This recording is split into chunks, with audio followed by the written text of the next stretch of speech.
Miners are constantly challenged to improve their productivity and at the same time are under continuous pressure to meet sustainability goals. Equipment OEMs innovate to provide solutions so that their customers can hit these moving targets.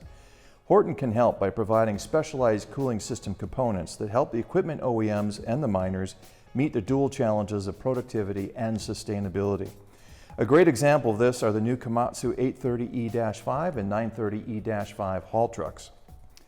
They come equipped with our high-performance and durable H-Tech fan paired with the RCV 2000 fan clutch, seamlessly integrated into the vehicle's information and control systems to even include a fan drive status GUI for the driver so we can see constantly what the status of the fan is.